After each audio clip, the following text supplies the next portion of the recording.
কেন? কি হয়েছে ভাইয়া? আমি আবার কি করলাম? তুমি কোথায় গিয়েছিলে? তোমার ওয়াইফ এখনো পর্যন্ত খায়নি। আর তোমাকে কতবার ফোন করেছে দেখো তো।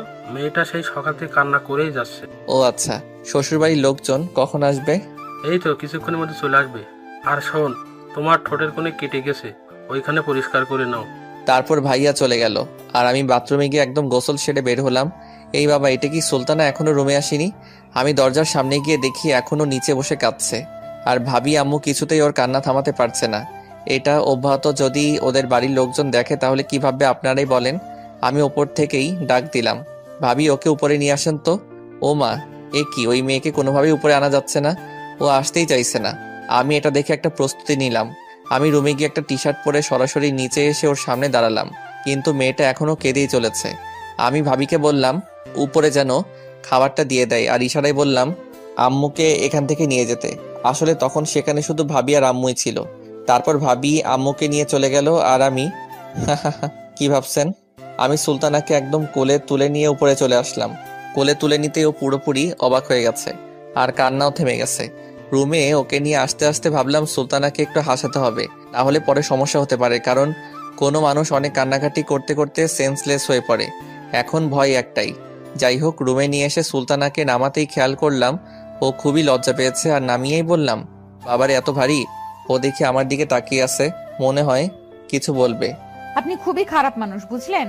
হুম, তারপর? তারপর আর কিছুই না। বলে ও উঠে আমার দিকে এগিয়ে আসছে। ওর চোখের চাহনিগুলো অন্যরকম দেখাচ্ছে। ও আস্তে আস্তে আমার দিকে এগিয়ে আসছে আর আমি কিছু বুঝতে পারছি না কি করব। ও এগিয়ে আসছে, এবার আমি পিছাচ্ছি। ও এগিয়ে আসছে আর আমি পিছিয়ে যাচ্ছি। একসময় আমি দেওয়ালের সাথে ঠেকে গেলাম, কিন্তু ও থামছেই না, এগিয়েই আসছে। আস্তে আস্তে ও একদম আমার কাছে চলে এসেছে। আমি ওর নিঃশ্বাসের শব্দ শুনতে পাচ্ছি। আস্তে আস্তে ও ওর মুখটা আমার দিকে এগিয়ে নিয়ে আসছে, একদম কাছাকাছি চলে এসেছে। আমার কেমন জানি লাগছে, কিন্তু সুলতানা তো থামছেই না।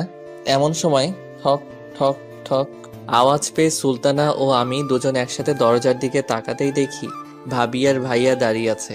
আর ভাবি আমার দিকে তাকিয়ে মুচকি মুচকি হাসছে। সুলতানা ওদের দেখে প্রচন্ড রকম লজ্জা পেয়েছে, লজ্জায় লাল হয়ে গেছে। আমি যে লজ্জা পাইনি তাও না, তারপরও কিছু বলছি না। ভাবি এখনো ওইখানেই দাঁড়িয়ে আছে। আমি বললাম, কি ব্যাপার, ওখানে দাঁড়ায় থাকবেন না, ভেতরে আসবেন? খিদা লাগছে তো? আসছি তো। তারপর ভাবি খাবার রেখে খেয়ে নিতে বলল, আর যাওয়ার সময় সুলতানাকে কিছু শিখিয়ে দিয়ে গেল। না না বলে গেল, কি আপনারাও শুনবেন? তাহলে শুনুন। সুলতানা, তুমি এই বাদরটাকে একটু মানুষ করো তো। আর হ্যাঁ, তোমাকে কিছু বললে আমাকে বলবা, নয়তো আব্বুকে বলবা। আচ্ছা আপু। আসলে সুলতানা এখনো মাথা ওপরের দিকে উঠায়নি, খুবই লজ্জা পেয়েছে বেচারা। তারপর আর কিছু না বলে ভাবি আর ভাইয়া চলে গেল। এ মা, এ কি! এবার দেখি সুলতানা মাথা তুলে আমার দিকে তাকিয়ে মুচকি মুচকি হাসছে। কি হয়েছে? হ্যাঁ, এত হাসির? হাসতে হবে কেন? আর একটা কথা শোনেন, সবার সামনে আমাকে তুমি করে বলবেন, না হলে ধরা খেয়ে যাব। গতকাল রাতের কথা মনে নেই নাকি? আর সবাই যদি জানতে পারে তাহলে মন খারাপ করবে। আর হ্যাঁ, এখন যেমন শুরু করেছিলেন আর যেন না হয়। ওই ওই চুপ। বেশি কথা বললে না আমি তোমাকে সব সময় তুমি করে বলবো, কারণ আমার তো অধিকার আছে, তাই না? আর হ্যাঁ, এখন যা করতে পারলাম না তা তো অবশ্যই করব, কারণ আমি এখন তোমার বিয়ে করা বউ। গতকাল রাতে কিছুই করি নাই, তুমি রেগেছিলে বলে। বিয়ে করা বউ, কিন্তু আপনি বিয়ের আগেই সে অধিকার হারানোর কাজ করেছেন। অবশ্যই আপনি আমার বিয়ে করা হালাল বউ, আপনার সব দায়িত্ব আমার, কিন্তু আমি আপনাকে মানতে পারছি না। তাহলে আমি কি করব বলো?